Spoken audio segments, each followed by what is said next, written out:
नमस्कार, DD news में आपका स्वागत है। मैं हूं चंद्रशेखर जोशी और आइए सबसे पहले आपको दिखाते हैं इस वक्त की हेडलाइंस। आतंकवाद के खिलाफ भारत का कड़ा रुख। शंघाई सहयोग संगठन के रक्षा मंत्रियों की बैठक में आतंकवाद से संबंधित चिंताओं पर एक देश ने जताई आपत्ति। जारी नहीं हो सका साझा बयान। भारत की अंतरिक्ष में ऐतिहासिक छलांग। इंटरनेशनल स्पेस स्टेशन पहुंचने वाले पहले भारतीय बने शुभांशु शुक्ला। कहा, यह व्यक्तिगत नहीं बल्कि सभी की सामूहिक उपलब्धि।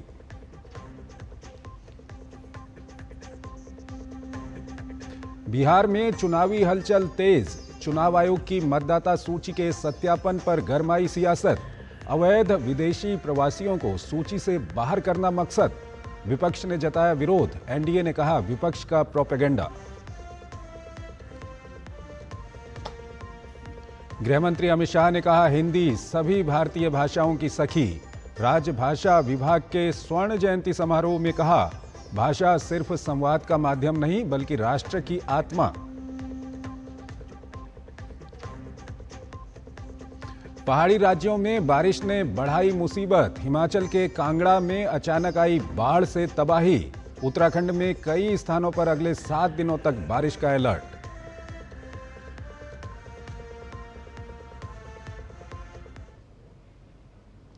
और आइए अब खबरों को विस्तार से देखते हैं। चीन का शहर चिंगदाओ, जहां आयोजित शंघाई कॉरपोरेशन ऑर्गेनाइजेशन यानी एससीओ के रक्षा मंत्रियों की बैठक में भारत के रक्षा मंत्री राजनाथ सिंह ने भारत की आतंकवाद पर बदली हुई नीति को सामने रखते हुए स्पष्ट किया कि आतंकवाद के ठिकानों को निशाना बनाने में संकोच नहीं करेगा Bharat.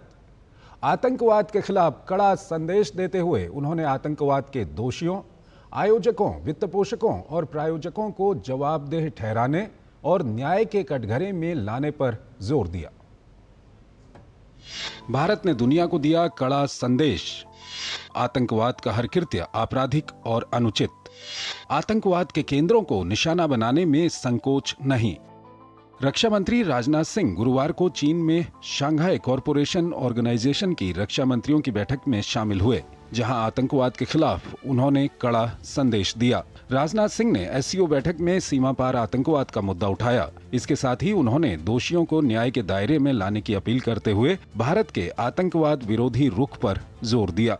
India on 7th May 2025 successfully launched Operation Sindoor to dismantle cross-border terrorist infrastructure.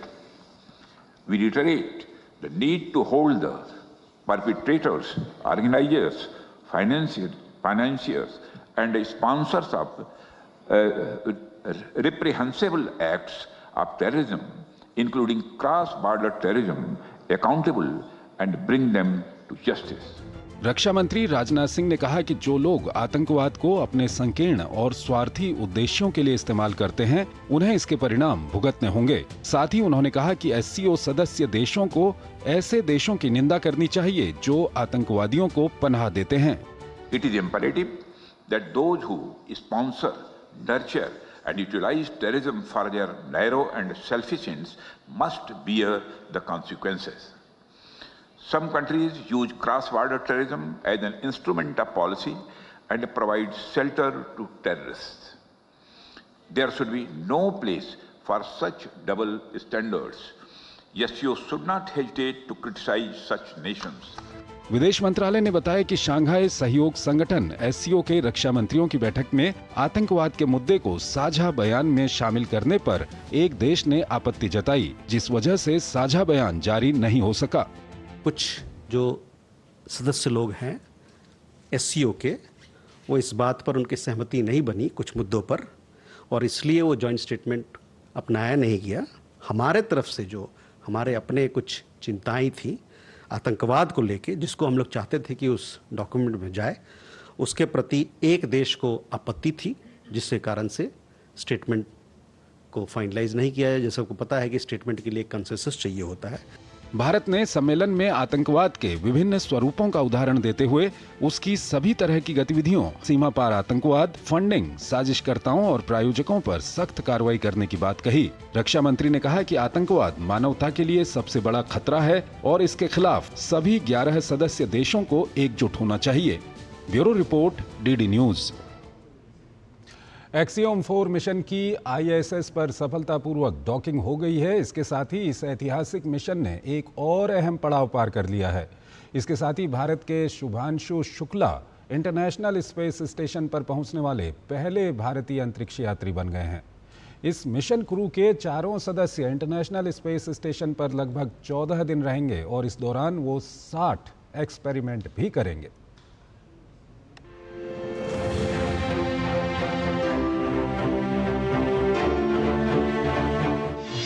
Bharat ने रचा इतिहास, अंतरिक्ष में भारत का शुक्ल पक्ष। ISS पर पहुंचे शुभांशु। भारतीय अंतरिक्ष यात्री शुभांशु शुक्ला ने अंतर्राष्ट्रीय अंतरिक्ष स्टेशन ISS पर पहुंचकर नया इतिहास रच दिया है। 3 अन्य अंतरिक्ष यात्रियों के साथ शुभांशु की ये यात्रा 41 साल बाद किसी भारतीय की पहली अंतरिक्ष यात्रा है। ISS की यात्रा करने वाले वो पहले भारतीय अंतरिक्ष यात्री हैं। उनसे पहले 1984 में राकेश शर्मा रूसी अंतरिक्ष यान सोयूज के जरिए अंतरिक्ष में गए थे। ISS पर सफलतापूर्वक डॉकिंग पर केंद्रीय मंत्री जितेंद्र सिंह ने कहा, एक्सियोम 4 मिशन की डॉकिंग निर्धारित समय से पहले पूरी हो गई। साथ ही उन्होंने क्रू के सभी सदस्यों को सफलतापूर्वक डॉकिंग के लिए बधाई भी दी। ये प्रक्रिया इतनी सक्षम है और इतने आत्मविश्वास के साथ की जा रही है कि 30-40 मिनट पहले ही ये डॉकिंग की प्रक्रिया हो गई, क्योंकि जो सुबह हमारा निर्धारित समय था लगभग 4:43 तक था, वो ये तो 4:15 से पहले ही हो गया। जितने भी ऊपर प्रयोग होने वाले हैं उन सब की सामग्री भारत में विकसित की गई, तो आत्मनिर्भर भारत। अंतरिक्ष स्टेशन पर एक्सियोम 4 मिशन की सफलतापूर्वक डॉकिंग पर भारतीय वायुसेना के ग्रुप कैप्टन और अंतरिक्ष यात्री शुभांशु शुक्ला के स्कूल में तिरंगा लहराया गया। शुभांशु शुक्ला के माता पिता ने एक्सियोम 4 मिशन की सफलतापूर्वक डॉकिंग पर खुशी जताई और कहा कि हमें अपने बच्चों पर गर्व है। खुशी है, बहुत अपने को जो है बहुत अच्छा महसूस कर रहे हैं। बच्चे ने सफल उसके जो है डॉकिंग हुई है, इसके लिए हम जो है ईश्वर को बहुत बहुत जो है धन्यवाद करते हैं, बहुत प्रणाम करते हैं उसको। बहुत हम जो है उसको इसी के लिए प्रार्थना की थी कि ईश्वर ने हमारे बच्चे पर जो है पूरी छत्र छाया है उसकी, और उसके लिए हम ईश्वर को जो है पूरी तरह से अपने दिल से जो है शुक्रिया अदा करते हैं। सफल लैंडिंग हो गई, ये तो बहुत गर्व की बात है। बहुत अच्छा है, सबके लिए अच्छा है, हमारे लिए तो खैर अच्छा है ही है। हमको तो बहुत खुशी हो रही है। सफलता का श्रेय हम अपने बच्चे को ही देंगे, उसका खुद का श्रेय है उसमें किसी का हाथ नहीं है। उसकी कड़ी मेहनत, कड़ी लगन और निष्ठा, उसकी काम के प्रति लगन जो है उसने उसको इतना ऊंचाइयों पे पहुंचाया। इस मिशन क्रू के चारों सदस्य इंटरनेशनल स्पेस स्टेशन पर लगभग 14 दिन रहेंगे और इस दौरान वो 60 एक्सपेरिमेंट भी करेंगे। इंटरनेशनल स्पेस स्टेशन पर एक्सियोम 4 मिशन के जरिए अब तक आयोजित सबसे अधिक शोध और विज्ञान से संबंधित गतिविधियां होंगी। शुभांशु शुक्ला और 3 अन्य अंतरिक्ष यात्रियों के एक्सियोम 4 मिशन को लेकर स्पेसएक्स के ड्रैगन स्पेस क्राफ्ट ने 25 जून को फ्लोरिडा में नासा के कैनेडी स्पेस सेंटर से सफल उड़ान भरी थी। Bureau report, DD news.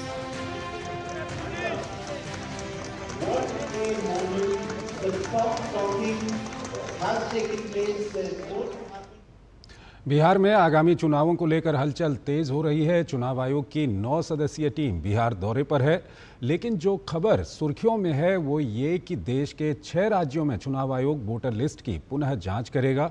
लक्ष्य यह है कि फर्जी दस्तावेजों के आधार पर मतदाता सूची में शामिल हुए अवैध प्रवासियों को बाहर किया जा सके, लेकिन अब इस मुद्दे पर बिहार में राजनीति शुरू हो गई है।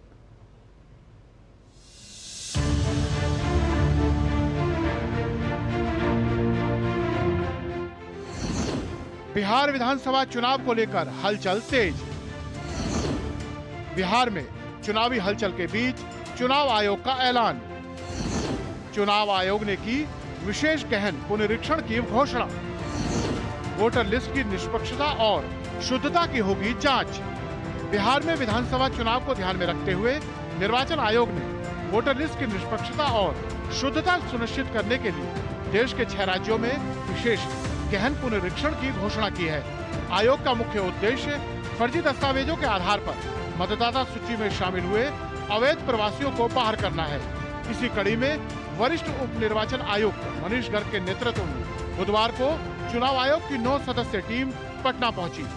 चुनाव आयोग की टीम ने बड़ी बैठक की, जिसमें बिहार विधानसभा चुनाव की तैयारी का फीडबैक लिया गया।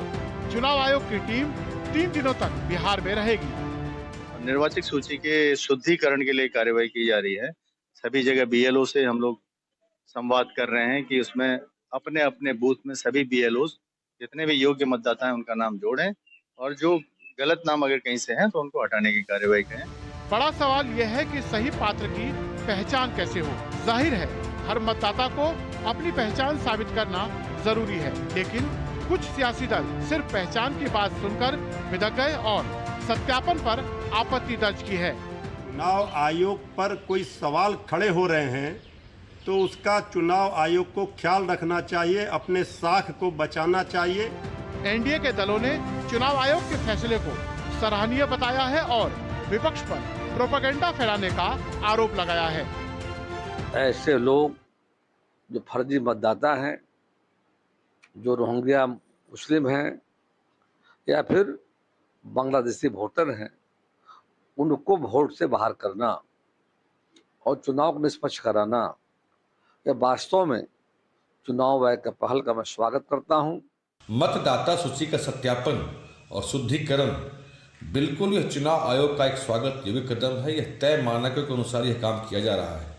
निश्चित रूप से जो बांग्लादेशी घुसपैठिए हैं उनके कारण से बिहार की डेमोग्राफी खराब हुई है। विपक्ष इस बात को लेकर के भ्रम फैला रहा है ना, वो निराधार और विशुद्ध रूप से राजनीति से प्रेरित है। इलेक्शन कमीशन का यह जो प्रयास है वो संविधान और कानून के प्रावधानों के अनुरूप है। बिहार में पिछली बार विशेष गहन पुनरीक्षण 2003 में किया गया था। उस समय आरजेडी की तत्कालीन सरकार पर राजनीतिक संरक्षण के चलते बड़ी संख्या में बांग्लादेशी और रोहिंग्या घुसपैठियों के फर्जी दस्तावेजों के सहारे मतदाता सूची में अपने नाम दर्ज करवाने के आरोप लगे थे। पटना से डीडी न्यूज के लिए मधुरेश नारायण की रिपोर्ट। मुख्य चुनाव आयुक्त ज्ञानेश कुमार की अध्यक्षता में हुई बैठक के बाद 345 पंजीकृत गैर मान्यता प्राप्त राजनीतिक दलों को सूची से बाहर हटाने की कार्रवाई शुरू कर दी गई है। चुनाव आयोग के मुताबिक कई गैर मान्यता प्राप्त राजनीतिक दल 2019 से पिछले 6 वर्षों में एक भी चुनाव लड़ने की आवश्यक शर्त को पूरा करने में विफल रहे हैं।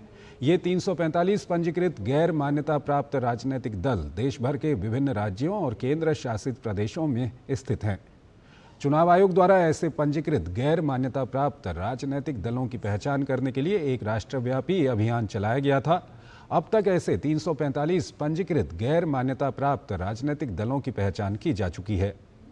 मुख्य चुनाव आयोग ने संबंधित राज्यों और केंद्र शासित प्रदेशों के सीईओ को ऐसे पंजीकृत गैर मान्यता प्राप्त राजनीतिक दलों को कारण बताओ नोटिस जारी करने का निर्देश दिया है। फिट और स्वस्थ शरीर को लेकर प्रधानमंत्री मोदी ने सोशल मीडिया प्लेटफॉर्म एक्स पर एक पोस्ट शेयर की है, जिसमें उन्होंने बताया है कि भारतीय संस्कृति में फिट और स्वस्थ रहने के कई तरीके बताए गए हैं। मन की बात में हम ऐसे ही प्रयासों को प्रदर्शित कर रहे हैं, जिनमें से एक प्रयास ऐसा भी है जिसने अपने स्टार्टअप में परंपरा और आधुनिकता का बहुत ही खूबसूरती से मिश्रण किया है।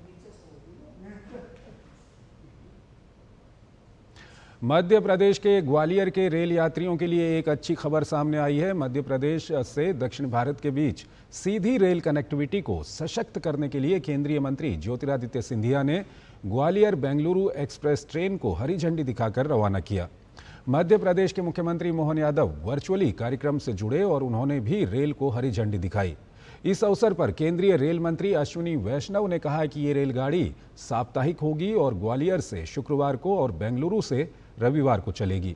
उन्होंने कहा कि आज मध्य प्रदेश में रेलवे के 100% विद्युतीकरण का कार्य पूरा हो चुका है। साथ ही उन्होंने बताया कि मध्य प्रदेश में 11 वर्षों के दौरान 2651 किलोमीटर नई पटरियां बिछाई गई हैं, जो डेनमार्क के कुल रेल नेटवर्क से ज्यादा है। ग्वालियर से बेंगलुरु की ये जो गाड़ी रवाना होगी, इससे बहुत लाभ मिलेगा हमारे ग्वालियर को, गुना को, भोपाल को पूरे मध्य प्रदेश के इस क्षेत्र को जहां से बेंगलोर के लिए जाने वालों की संख्या बड़ी संख्या में रिक्वेस्ट आता था और ये एक अच्छी माननीय प्रधानमंत्री जी ने सौगात दी है। प्रधानमंत्री जी ने मध्य प्रदेश में रेलवे के विकास के लिए बहुत सारे काम हाथ में लिए हैं और साथ ही साथ बजट भी दिया है। हम सब जानते हैं कि जहां पर आज से 10 साल पहले कुछ नहीं 500-600 करोड़ रुपए का बजट मिलता था, 632 करोड़ रुपए का बजट मिलता था, आज 14,745 करोड़ रुपए का बजट मिल रहा है। 11 वर्षों में 2,651 किलोमीटर नए पटरियां बनी है। 2,651 किलोमीटर डेनमार्क जैसे देश की टोटल रेलवे नेटवर्क से ज़्यादा पटरियां इन 11 वर्षों में मध्य प्रदेश में बनी है।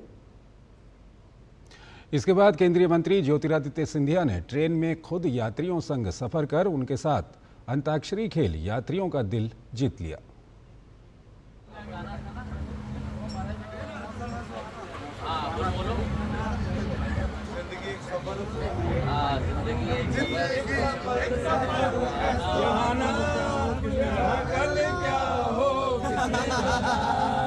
जिंदगी एक सफर है सुहाना, क्या हो किसने जाना, सफर ये मौसम हसीन, सुहाना सफर ये मौसम हसीन।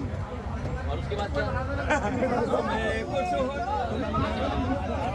हमें साथ ले लो, हमें साथ ले लो, जहाँ जा रहे हो गा दो भाई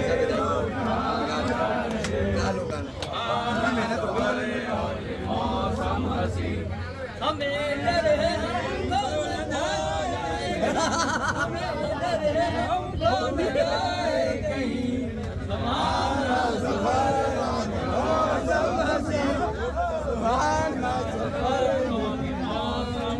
अभी गाना चल। प्रत्येक वर्ष 26 जून को अंतर्राष्ट्रीय मादक द्रव्य निषेध एवं तस्करी रोकथाम दिवस के रूप में मनाया जाता है। गुरुवार को देश के विभिन्न हिस्सों में इस दिवस को मनाया गया। सामाजिक न्याय एवं अधिकारिता मंत्रालय ने नशा मुक्त भारत अभियान NMBA शुरू किया है, जो वर्तमान में देश के सभी जिलों में युवाओं को मादक पदार्थों के सेवन के दुष्प्रभावों के बारे में जागरूक करने के उद्देश्य से काम कर रहा है। भारत सरकार के नशा मुक्त अभियान की प्रगति को लेकर हमारे संवाददाता कुमार आलोक ने केंद्रीय सामाजिक न्याय और अधिकारिता राज्य मंत्री BL वर्मा से खास बातचीत की। हमारे साथ सामाजिक न्याय अधिकारिता मंत्री BL वर्मा साहब हैं। सर, आज इंटरनेशनल डे है, डे अगेंस्ट ड्रग एब्यूज़ है और भारत ने नशा मुक्त भारत अभियान चला रखा है 2020 से। क्या प्रगति है सर? देखिए, मैंने प्रधानमंत्री जी ने जब से इस नशा मुक्ति भारत अभियान को चलाया है उस समय हमने केवल 272 जिले सर्वे के आधार पर चिन्हित किए थे, लेकिन आज देश भर में हम इस अभियान को चलाने का काम कर रहे हैं और इस अभियान के माध्यम से अब तक 14 करोड़ से भी ज़्यादा लोगों तक हमने पहुंच बनाने का काम किया है, जिसमें 4,31,000 से ज़्यादा हमारी शिक्षण संस्थाएं हैं।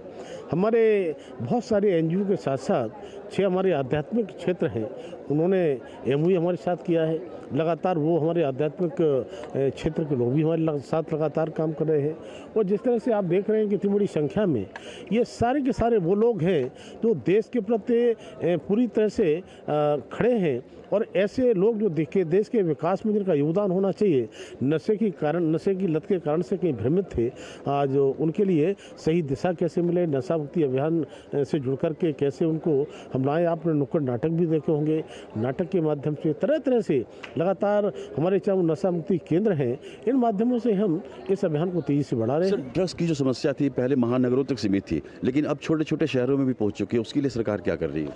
देखिए, ड्रग की समस्या कोई नई नहीं थी और ये आप जो कह रहे हैं शहरों, मैं तो उससे भी नीचे गांव से आता हूं, मैंने तो बचपन से ही मैंने देखा है, लेकिन कौन सा ड्रग कहां पर क्या, लेकिन हम कह सकते हैं कि जिस तरह से हमारे सामाजिक क्षेत्र में काम करने वाले लोग हैं, आध्यात्मिक क्षेत्र में काम करने वाले लोग हैं, हमारा मंत्रालय तरह तरह से स्कीम चला करके शिक्षण संस्थाओं के माध्यम से अलग अलग तरीके से हम जो प्रयास काम कर रहे हैं, हम निश्चित उस पर काबू भी पाएंगे और बहुत हद तक हमने नीचे तक पहुँचे। तो ये थे BL वर्मा जी, जिनका साफ कहना है कि भारत सरकार ड्रग अब्यूज़ को लेकर और नशे को लेकर के कृत संकल्प है कि इसे कैसे काबू में लाया जाए। कैमरामैन राणा के साथ कुमार आलोक, DD न्यूज़। वरिष्ठ पत्रकार वीरेंद्र कपूर ने आपातकाल को याद करते हुए कहा कि दिल्ली में दीवाने आम में एक 14 वर्षीय बच्चे को जब पीटा जा रहा था तब उन्होंने उसका विरोध किया तो उनको तिहाड़ जेल भेज दिया गया, जहां पर उनकी मुलाकात बीजेपी जनसंघ के कई सारे नेताओं से हुई। उनमें से अरुण जेटली भी थे, जो छात्र संघ अध्यक्ष भी थे। उसके बाद उनको बरेली जेल भेज दिया गया। उन्होंने बताया, मीडिया पर सेंसरशिप तो आपातकाल से पहले ही थी। एक कार्टूनिस्ट की जॉब कांग्रेस के चलते चली गई थी। मैं जब जेल में गया तो मैं तो पत्रकार था और खुलेआम मैं इमरजेंसी के खिलाफ बोलता था, लिखता था। हालांकि छपता नहीं था उन दिनों, फाइनेंशियल एक्सप्रेस में कॉरेस्पॉन्डेंट था। ये कॉमनवेल्थ गेम डेलीगेट्स आए थे हिंदुस्तान में, उनके लिए रिसेप्शन हो रहा, सिविक रिसेप्शन दीवाने आम में। और वहाँ पे कुछ लोगों ने, आरएसएस जनसंघ के बच्चे थे, उन्होंने थोड़ा एक प्रोटेस्ट किया। वो प्रोटेस्ट में कुछ नहीं, एक सिंपल स्लोगन था, up with democracy, down down with dictatorship. और उनको पुलिस जो है प्लेन को उसमें पकड़ के मार रही थी और खींच के ले जाया जा रहा था जेल वैन में। तो मैंने एक देखा कि एक महिला जो है, वो एक 12-13 साल का बच्चा, बाद में पता चला वो 14 साल का राहुल कुछ था, रजौरी गार्डन से, वेस्ट दिल्ली से, उसको पीट रही है। उसने पकड़ रखा है और लोग उसके साथ ही उसको पीट रहे हैं। यूथ कांग्रेस के लोग थे जो मार रहे थे। तो मैंने आपत्ति करी, मैंने कहा इस लड़के ने किया क्या है जो आप इसको मार रही हैं? इसका क्या दोष है? ये क्या बोल रहा है? ये बोल रहा है ना कि आप dictator, democracy down down with dictatorship. इससे ज़्यादा तो कुछ नहीं बोल रहा है। क्या ये गलत बोल रहा है? तो उसने कहा कि आप इनके साथी हैं। मैंने कहा मैं साथी हूँ नहीं हूँ, पर ये बताइए क्या किस कानून में इसको आप पीट रही हैं? अगर इसने कोई कानून तोड़ा है तो पुलिस तो यहाँ पे बहुत नंबर्स में है। यानी कैसे मुझे पकड़ के उन्होंने अंदर कर दिया। जब मैं अंदर गया, पहले तो DIR में रखा कोई 3 हफ्ते, DIR से फिर बेल हो गई और कोई 3 हफ्ते बाद फिर उन्होंने मीसा लगा दिया मुझ पे। भगवान जगन्नाथ की रथ यात्रा की सभी तैयारियां पूरी हो चुकी हैं। भगवान जगन्नाथ, उनकी बहन सुभद्रा और भाई बलभद्र के रथ खड़ा से निकलकर ढोल मंजीरों के साथ अब श्री मंदिर के सिंह द्वार के सामने आकर खड़े हो गए हैं। ये दृश्य अत्यंत भक्तिमय और दिव्य है। मंदिर की चारों दिशाओं में श्रद्धालुओं के उत्साह और श्रद्धा ने समस्त वातावरण को भक्तिमय बना दिया है। भगवान जगन्नाथ की सवारी शुक्रवार की सुबह यात्रा करने के लिए, मौसी माँ के घर जाने के लिए तैयार हो चुकी है। आप मेरे पीछे देख रहे हैं, भगवान जगन्नाथ का रथ दक्षिणी मोड़ की तरफ ले जाया जा रहा है, यानी कि सिंह द्वार पर ले जाकर इसको खड़ा कर दिया जाएगा। कल सुबह यहाँ इस पर भगवान जगन्नाथ विराजमान होंगे। इसके पीछे अभी माँ सुभद्रा का रथ आएगा और उसके पीछे भगवान बालभद्र का रथ होगा। तो अभी आप हमारे पीछे देख रहे हैं कि भगवान जगन्नाथ के रथ को दक्षिणी मोड़, जो परंपरा है साई के समय की जाती है, संध्या के समय यहाँ पर की जाती है, इन रथ को सिंह द्वार पर ले जाकर खड़ा कर दिया जाएगा। तीनों रथ आज यहीं पर खड़े रहेंगे और कल सुबह यहाँ से भगवान जगन्नाथ की जो रथ यात्रा है, उनकी मौसी माँ के घर पहुँचने का जो सफ़र है वो शुरू होगा। ये भगवान जगन्नाथ का रथ है। इसके पीछे अभी माँ सुभद्रा का रथ आएगा, वो भी हम आपको दिखाएंगे। शुक्रवार की सुबह भगवान जगन्नाथ, बलभद्र और सुभद्रा तीनों अपने अपने रथों पर सवार होकर अपनी मौसी माँ के घर गुंडीचा मंदिर के लिए प्रस्थान करेंगे। ये यात्रा लगभग 3 किलोमीटर लंबी होती है और इसे बड़ डांड यानी ग्रैंड रोड पर संपन्न किया जाएगा। भगवान के रथों का भव्य रूप देखकर भक्तों का मन आनंद और भक्ति से भर गया। रथों की सजावट, विशालता और कला अपने आप में अनोखी है। चारों ओर भक्त भजन, कीर्तन और जयकारों में लीन है। पूरा वातावरण भगवान श्री जगन्नाथ की भक्ति और प्रेम रस में सराबोर है। सिंह द्वार के सामने श्रद्धालु बड़ी संख्या में एकत्र हो चुके हैं और भगवान के रथ के दर्शन मात्र से ही खुद को धन्य मान रहे हैं। पूरी नगरी एक विशाल मंदिर परिसर में तब्दील हो गई है, जहां हर कोई भगवान की इस यात्रा का साक्षी बनने को आतुर है। भगवान जगन्नाथ, माता सुभद्रा और भगवान बालभद्र का रथ आ चुका है। रथ देखकर इतना एक्साइटमेंट है कल सुबह को लेकर के क्या? जय जगन्नाथ, जय जगन्नाथ, जय जगन्नाथ, जय जगन्नाथ। देखकर जो चेहरे की चमक है, तो कल सुबह जब 10 लिए तो इतना एक्साइटेड है कि हम लोग यहाँ पर आए हैं कि दर्शन कम से कम हो जाए, रथ यात्रा में शामिल हो जाए। हमारे फैमिली भी घर से देख रहे हैं कि हमारी बहन गई है। हम लोग बहुत एक्साइटेड होकर के आए हैं। आप आई हैं और सबके लिए भगवान जगन्नाथ से आशीर्वाद लेकर गए। जय जगन्नाथ, सबका दया बना रहे, सब दया बना रहे। श्रद्धालुओं के अंदर उत्साह है। अभी आप देख रहे हैं ये तीनों जो रथ हैं वो आ चुके हैं यहाँ पर। रथ खड़ा से निकल करके जो द्वार है भगवान जी का वहाँ पर आ चुके हैं। और प्रशासन की भी पूरी तैयारी आप देखिए, जो पुलिस प्रशासन या जो पैरामिलिट्री फोर्सेस हैं वो आपको यहाँ दिखाई दे रही हैं। अभी यहाँ आप देखिए यहाँ रथ लेकर के आ चुके हैं और अब यहाँ पर जिस तरीके से वो दोनों रथों की लकड़ी यानी कि जिससे कि चढ़ने का रास्ता सीढ़ियाँ बनाएंगे, अब उसी तरीके से भगवान बालभद्र के रथ की भी तैयारी की जाएगी। और आप देखिए पूरी तैयारी हो चुकी है प्रशासन की भी तरफ से, साथ ही मंदिर की तरफ से, प्रांगण की तरफ से। और ये तीनों रथ आकर के खड़े हो चुके हैं। कल इसी गर्भगृह से, श्री मंदिर से भगवान जगन्नाथ माता सुभद्रा के साथ और भगवान बालभद्र के साथ में निकलेंगे। और सभी श्रद्धालुओं को, देश विदेश के जो श्रद्धालु हैं जो कि पिछले 1 साल से इंतज़ार कर रहे हैं, साल भर इस इंतज़ार में रहते हैं कि इस जगन्नाथ यात्रा में जब वो अपनी मौसी के घर जाएंगे मिलने के लिए माता गुंडिचा से, तब भगवान के दर्शन कर सकेंगे, उनका दर्शन लाभ प्राप्त कर सकते हैं। तो शुक्रवार सुबह रथ यात्रा के लिए सारी तैयारियां हो चुकी हैं और जो जोश और उत्साह आपको श्रद्धालुओं में दिखाई दे रहा है उसको शब्दों में बयां करना आसान नहीं होगा। जैसे जैसे समय घटता जा रहा है वैसे वैसे श्रद्धालुओं का उत्साह बढ़ता जा रहा है। हम भी लगातार अपनी छोटी से छोटी आपको यहाँ से जुड़ी खबरें दिखाते रहेंगे। कैमरा पर्सन जगमोहन के साथ मैं डॉक्टर सुयश शर्मा, डीडी न्यूज़, पुरी। भगवान जगन्नाथ की रथ यात्रा की तैयारियों पर पुजारी रामचंद्र दास महापात्रा ने डीडी न्यूज़ से खास बातचीत की। प्रभु जो अनसर में बुखार में पड़े थे, आज भगवान जगन्नाथ जी, बलदाव जी, सुभद्रा माता, सुदर्शन महाराज, ये भक्त को दर्शन दिए हैं। और उनका जो पहला भोग के बाद में तीनों भगवान का गले से हार आने के बाद में ये तीनों रथ की जो रिपेयरिंग होता है रथखला से, वो आए हैं शिव मंदिर का पास में। अभी शिव मंदिर का पास में रथ रहेंगे। उसके बाद में सीढ़ी उड़ी बंधा होगा।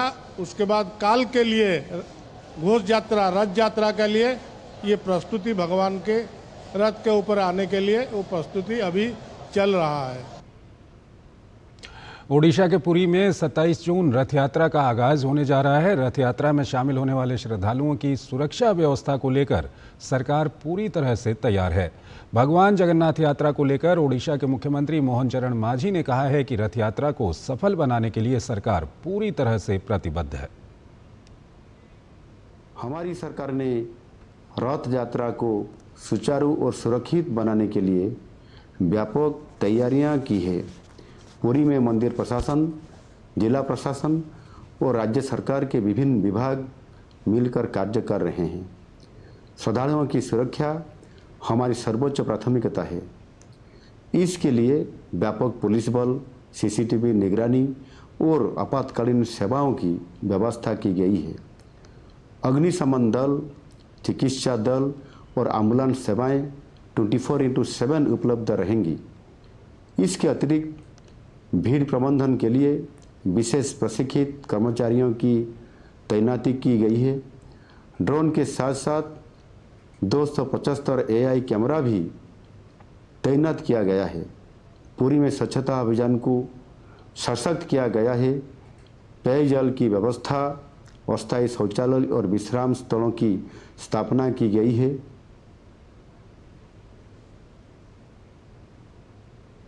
जगन्नाथ रथ यात्रा सनातन संस्कृति का प्रतीक है। श्रद्धालुओं के लिए व्यापक व्यवस्था की गई है।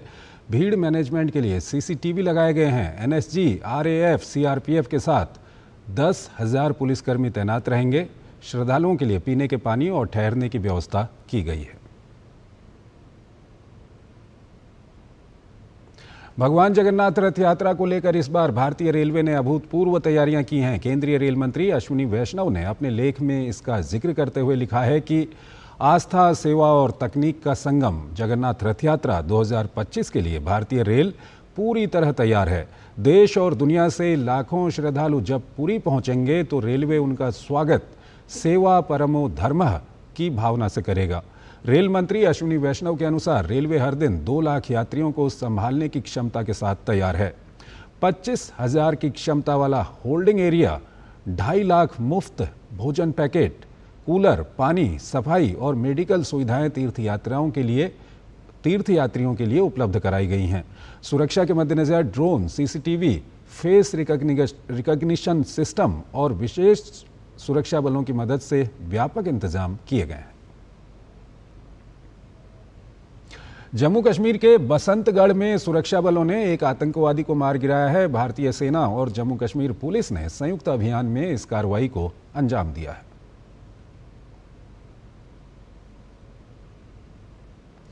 राष्ट्रीय रियल एस्टेट विकास परिषद NAREDCO के सहयोग से 40 श्रमिकों ने मीवान शटरिंग सिस्टम में 80 घंटे का कौशल विकास प्रशिक्षण कार्यक्रम सफलतापूर्वक पूरा किया है।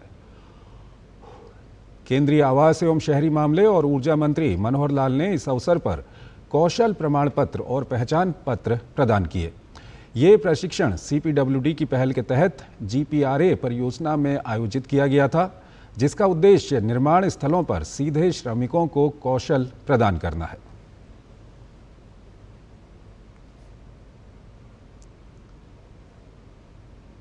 CPWD ने अपनी सब प्रशिक्षण संस्थाओं के माध्यम से एक बड़ा कार्यक्रम अपने हाथ में लिया है।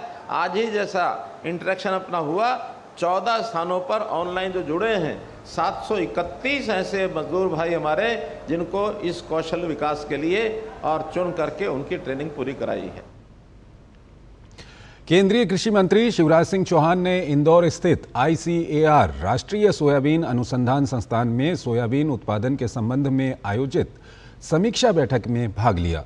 शिवराज सिंह चौहान ने राष्ट्रीय सोयाबीन अनुसंधान संस्थान में बीज उपचार के लिए विकसित की गई अत्याधुनिक मशीन का अवलोकन किया। ये मशीन कम समय में उन्नत बीजों का उपचार सुनिश्चित करती है। उन्होंने अपने संबोधन में कहा कि अच्छा बीज समृद्ध कृषि का आधार है। बीज जितना स्वस्थ होगा, फसल उतनी ही बेहतर होगी। मुख्यमंत्री योगी आदित्यनाथ एक दिवसीय दौरे पर गाजियाबाद पहुंचे। इस दौरान उन्होंने इंदिरापुरम स्थित कैलाश मानसरोवर भवन में जिले के जनप्रतिनिधियों और वरिष्ठ अधिकारियों के साथ बैठक कर विभिन्न विभागों की प्रगति की समीक्षा की। बैठक में मुख्यमंत्री ने स्वास्थ्य, शिक्षा, लोक निर्माण, विद्युत, पंचायती राज और नमामि गंगे जैसे 20 से अधिक विभागों की परियोजनाओं पर चर्चा की। उन्होंने कांवड़ यात्रा की तैयारियों और हिंडन नदी पुनर्जीवित योजना को लेकर विशेष दिशा निर्देश दिए और गाजियाबाद के इंदिरापुरम में कैलाश मानसरोवर भवन में गाजियाबाद विकास प्राधिकरण की पहल पोर्टल का शुभारंभ किया। ये पोर्टल 1,40,000 से ज़्यादा लोगों के लिए एक आसान डिजिटल सुविधा है, जिससे संपत्ति का भुगतान, कागजात डाउनलोड, किस्तों का हिसाब, रजिस्ट्री, बुकिंग और नाम बदलने जैसे काम घर बैठे एक क्लिक पर हो जाते हैं। मुख्यमंत्री योगी आदित्यनाथ और केंद्रीय मंत्री डॉक्टर जितेंद्र सिंह ने गाजियाबाद के साहिबाबाद में CEL ESDS green data centre का शिलान्यास किया। इस दौरान योगी आदित्यनाथ ने CEL द्वारा विकसित हो रहे नए ग्रीनफील्ड डाटा सेंटर की प्रशंसा की।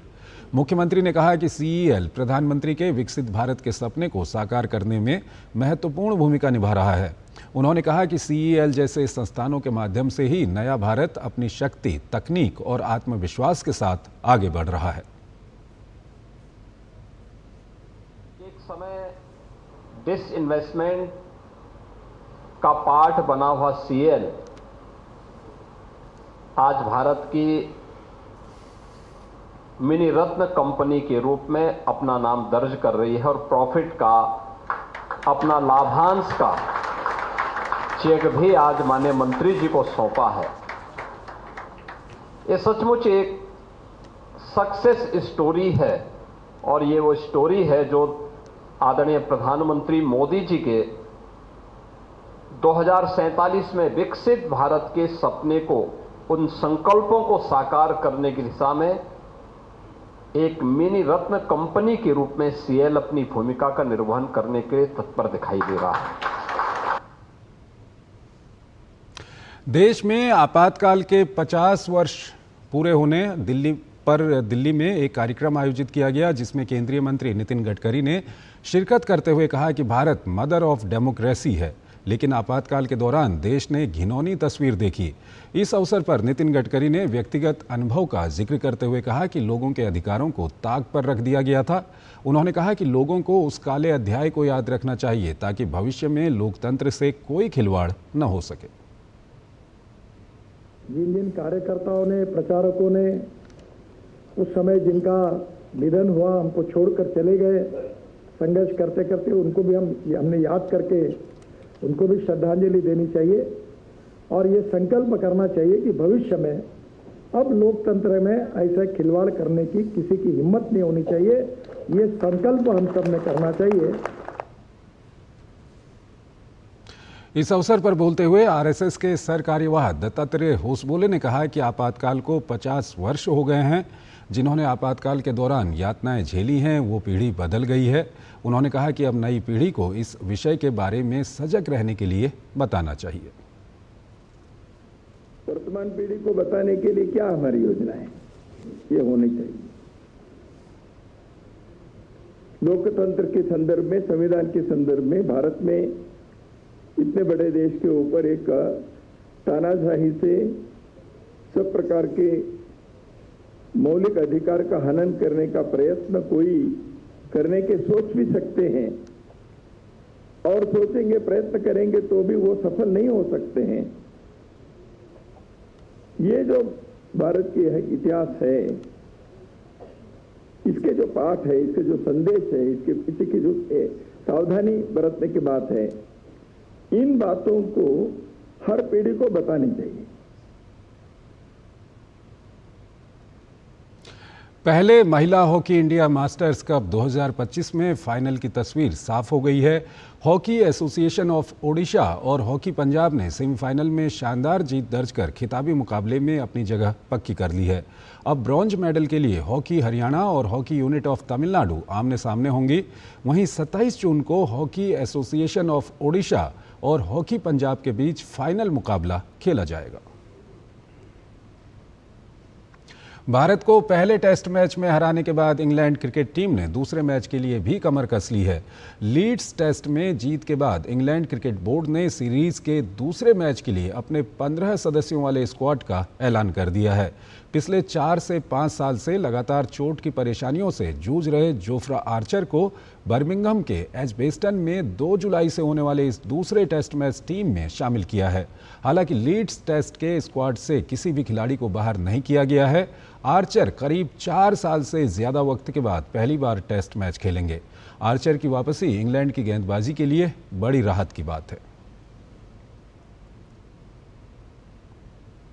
वियतनाम के वुंग ताऊ में चल रही अंडर 17 एशियाई कुश्ती चैंपियनशिप में भारतीय अंडर 17 फ्री स्टाइल कुश्ती टीम का शानदार प्रदर्शन रहा। भारतीय फ्री स्टाइल कुश्ती टीम ने 3 स्वर्ण और 2 कांस्य सहित कुल 5 पदक हासिल किए। भारत के लिए गौरव पुनिया, अर्जुन रोहिल और लक्की ने स्वर्ण पदक जीते और शिवम और धनराज गणपति ने कांस्य पदक अपने नाम किया। हालांकि टीम रैंकिंग में शीर्ष 3 में आने से चूक गई और ट्रॉफी नहीं जीत सकी।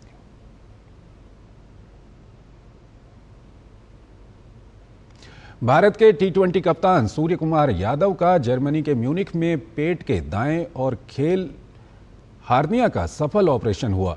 सूर्य कुमार यादव ने सोशल मीडिया पर जानकारी दी और बताया कि वो जर्मनी के म्यूनिख में अपने पेट के निचले दाहिने हिस्से में हार्निया की सर्जरी करवाने के बाद ठीक होने की राह पर हैं। IPL 2025 और मुंबई T20 लीग में खेलने के बाद सूर्य कुमार हार्निया के ऑपरेशन के लिए म्यूनिख जाने से पहले अपनी पत्नी देविशा के साथ यूरोप में थे।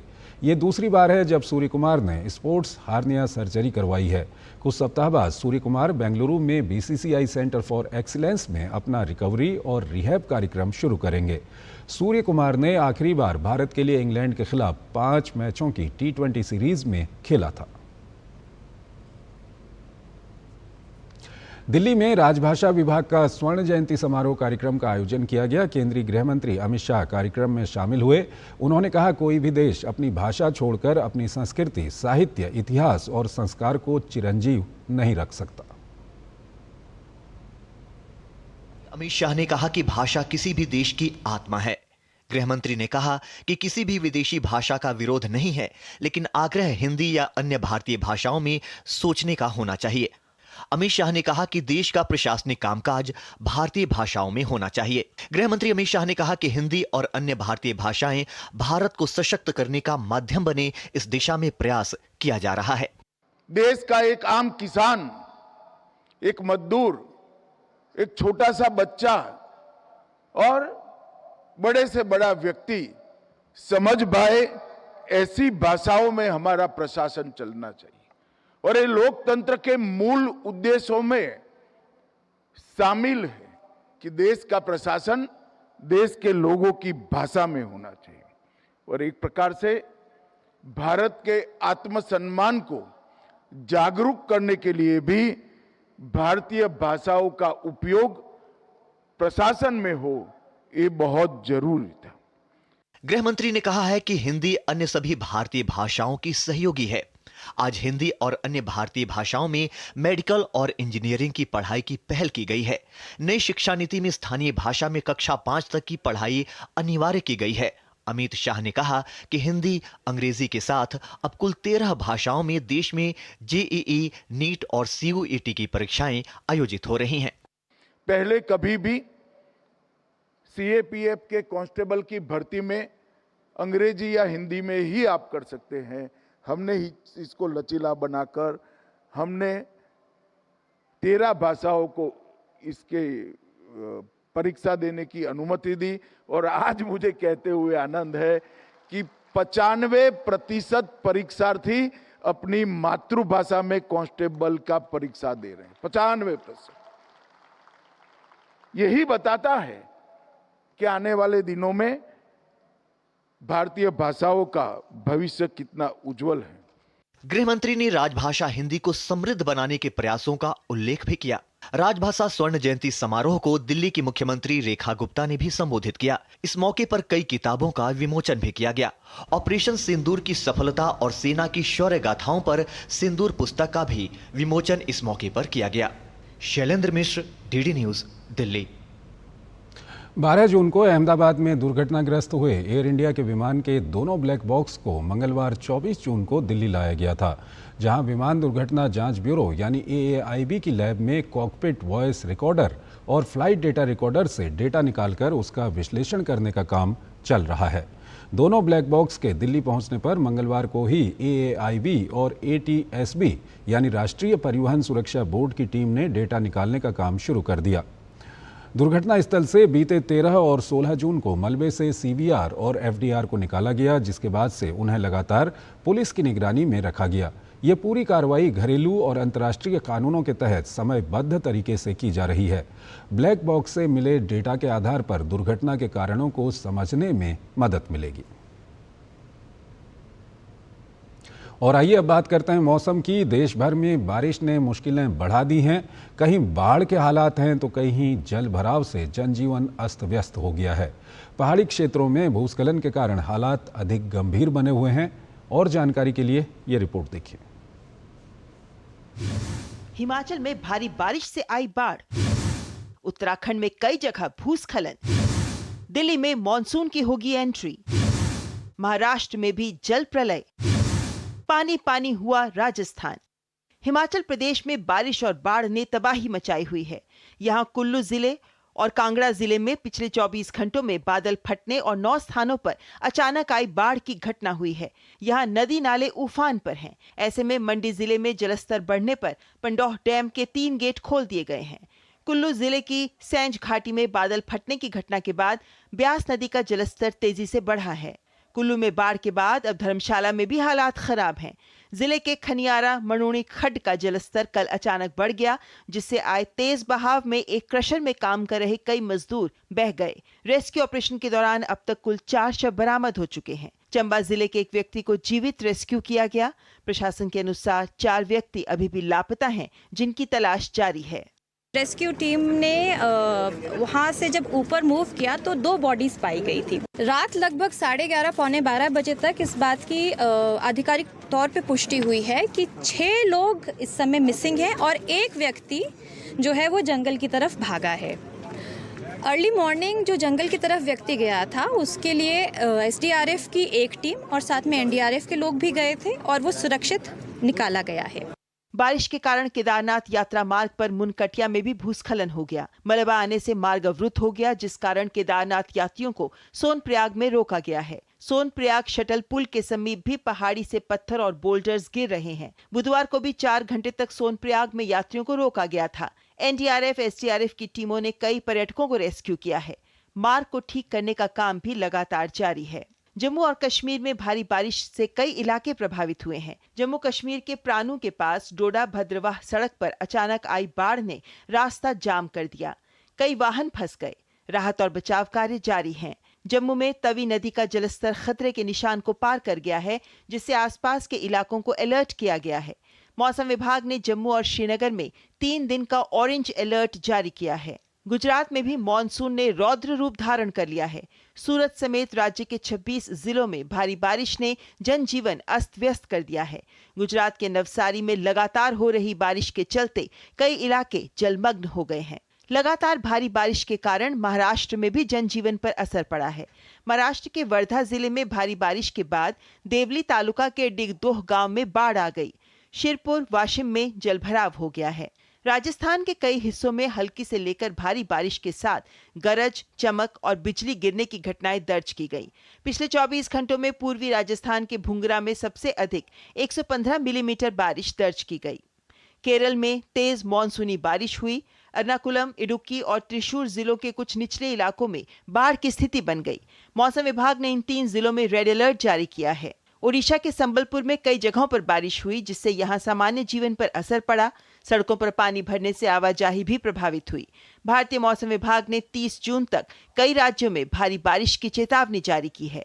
कर्नाटक के हासन में भूस्खलन के कारण कई किलोमीटर तक जाम लग गया। यहां लैंडस्लाइड से नेशनल हाईवे 75 पर भारी ट्रैफिक जाम देखा गया। वहीं दिल्ली NCR में उमस और गर्मी से लोग बेहाल हैं। हालांकि मौसम विभाग के अनुसार 27 से 30 तारीख तक झमाझम बारिश की संभावना है। Bureau report, DD news. केंद्रीय कपड़ा उद्योग मंत्री गिरिराज सिंह ने आपातकाल के 50 वर्ष को लेकर आज रांची में आयोजित मॉक पार्लियामेंट में हिस्सा लिया और उससे जुड़ी प्रदर्शनी का उद्घाटन किया। साथ ही प्रेस वार्ता को संबोधित किया। DD न्यूज से खास बातचीत में उन्होंने कहा कि आपातकाल के इस काले अध्याय के बारे में युवाओं को जानने की जरूरत है। उन्होंने कांग्रेस पर संविधान सम्मान का दिखावा करने का आरोप लगाया और कहा कि कांग्रेस को आपातकाल पर माफी मांगनी चाहिए। आपातकाल के 50 वर्ष पूरे हो गए हैं और भारतीय जनता पार्टी की ओर से उसको बेनकाब करने के लिए देश भर में प्रेस कॉन्फ्रेंस का आयोजन किया जा रहा है। हमारे साथ केंद्रीय मंत्री गिरिराज सिंह जी हैं। सर, किस तरीके से ये आपातकाल देश पर थोपा हुआ काला अध्याय था? देखिए, आज से 50 साल पहले नेहरू के बाद इंदिरा जी प्रधानमंत्री बनी 66 में पहली बार। लेकिन कुछ ही दिन के बाद गुजरात में आंदोलन छिड़ गया था विद्यार्थियों का, कांग्रेस के भ्रष्टाचार के खिलाफ। राजनारायण जी इंदिरा जी के खिलाफ चुनाव लड़े, लेकिन ये उनका जजमेंट आया जून में, शायद 14 जून या कुछ था। इंदिरा जी इस्तीफा देने के बजाय लोकतंत्र को बचाने के बजाय वो वंशवाद और तानाशाह की ओर गई। पूरे देश में हाहाकार मच गया। जयप्रकाश नारायण दिल्ली में गिरफ्तार हो गए, अडवाणी हो गए, अटल जी हो गए, पूरे मधुसूदन, सारे विपक्ष के नेता हो गए गिरफ्तार।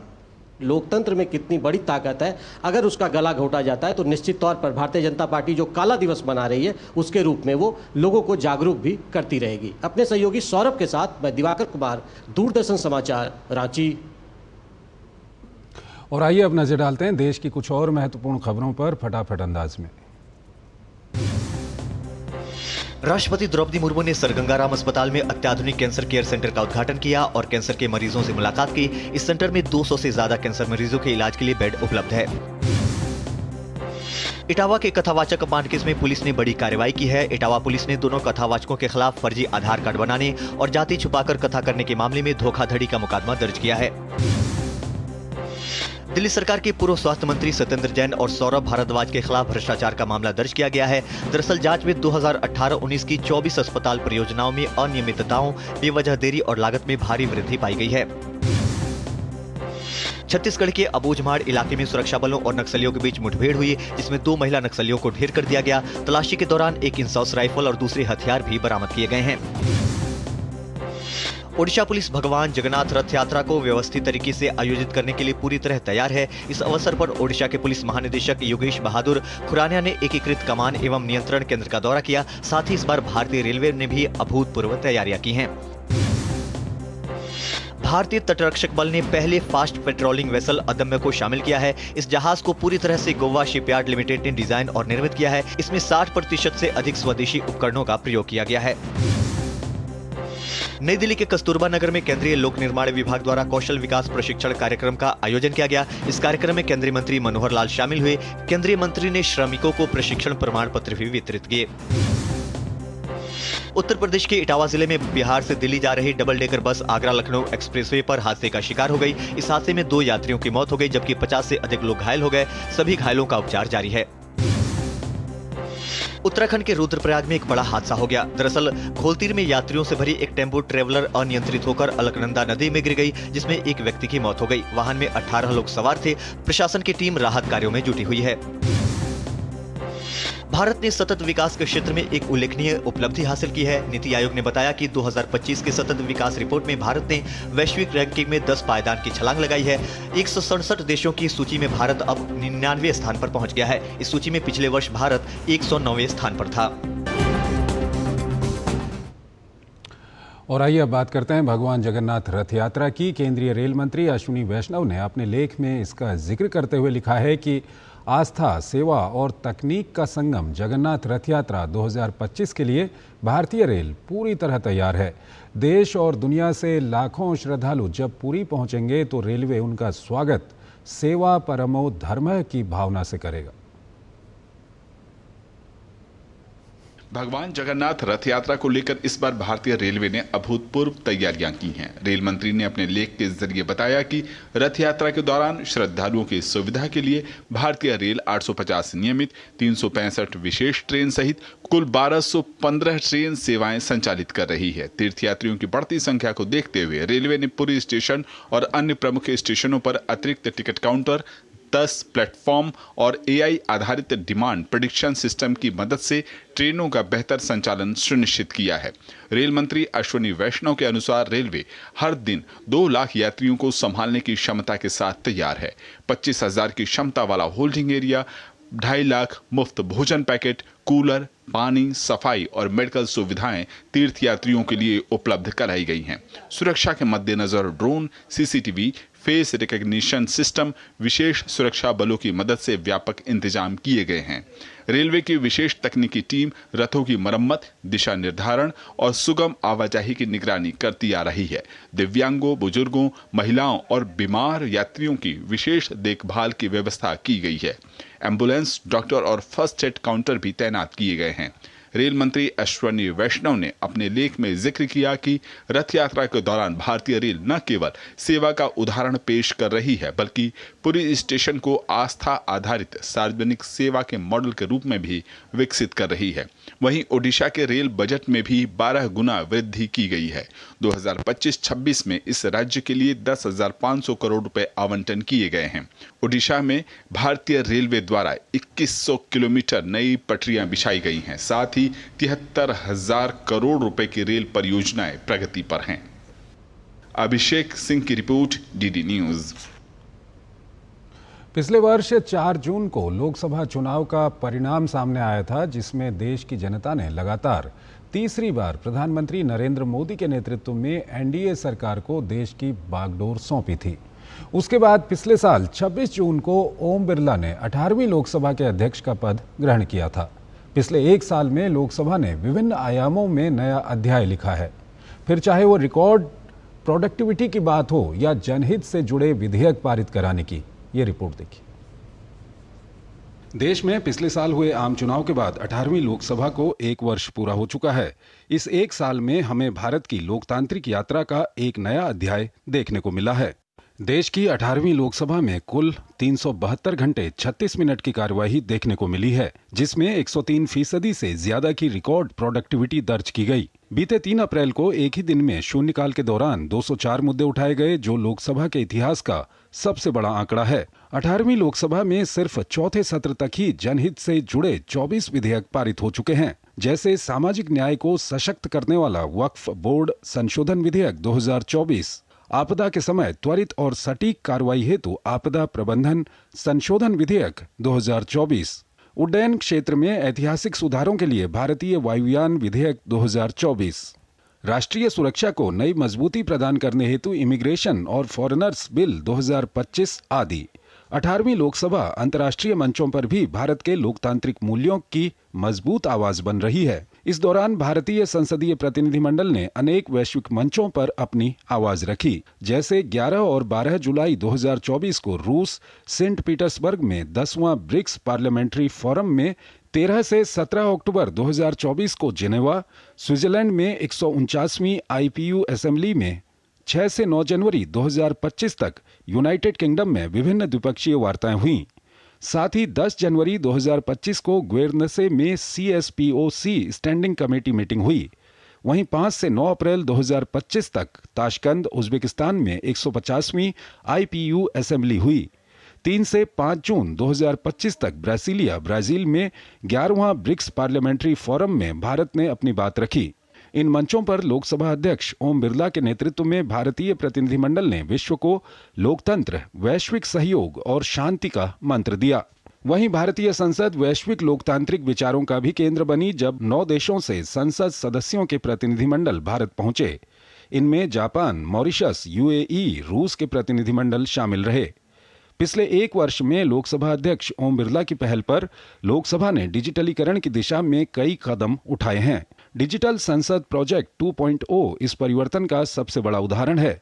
पारदर्शिता व जवाबदेही के साथ संसद को एक स्मार्ट संस्थान बनाने के उद्देश्य से संसद के संसाधनों के डिजिटलीकरण पर विशेष जोर दिया जा रहा है। सितंबर 2024 से फरवरी 2025 तक लगभग 8000 घंटे की ऐतिहासिक ऑडियो वीडियो रिकॉर्डिंग को नए डिजिटल स्वरूप में बदला जा रहा है। संसद की पुरानी कार्यवाहियों और दस्तावेजों को आम नागरिकों के लिए सुलभ बनाया जा रहा है। इसे अधिक प्रभावी बनाने के लिए AI आधारित सर्च प्रणाली की शुरुआत हुई है। संसद की कार्यशैली को आधुनिक बनाने के लिए सांसदों की डिजिटल उपस्थिति प्रणाली भी शुरू की गई है। 18वीं लोकसभा के तीसरे सत्र से सांसद अब इलेक्ट्रॉनिक टैब से अपनी उपस्थिति दर्ज करते हैं। इससे पेपरलेस कार्यप्रणाली को बल मिला है और रियल टाइम डैशबोर्ड से उपस्थित डेटा का तत्काल विश्लेषण संभव हुआ है। नई तकनीक ने सांसदों के दैनिक कार्यों को भी सरल बनाया है। पहले जहां नव निर्वाचित सांसदों को 19 अलग अलग फॉर्म भरने होते थे, अब उनके लिए एकीकृत मेंबर ऑनबोर्डिंग एप्लीकेशन विकसित किया गया है। इस प्रक्रिया से न केवल समय की बचत हुई है, बल्कि त्रुटियां भी कम हुई हैं। वहीं तकनीक से भाषा की बाधा को दूर करते हुए लोकतंत्र को और समावेशी बनाया जा रहा है। भारत की संसद अब सिर्फ एक ऐतिहासिक संस्था नहीं रही, बल्कि अब ये एक डिजिटल और भविष्य के लिए तैयार लोकतांत्रिक आदर्श संस्था बन रही है। Bureau report, DD news. तो इस बुलेटिन में फिलहाल इतना ही। आप बने रहिए DD न्यूज के साथ। नमस्कार।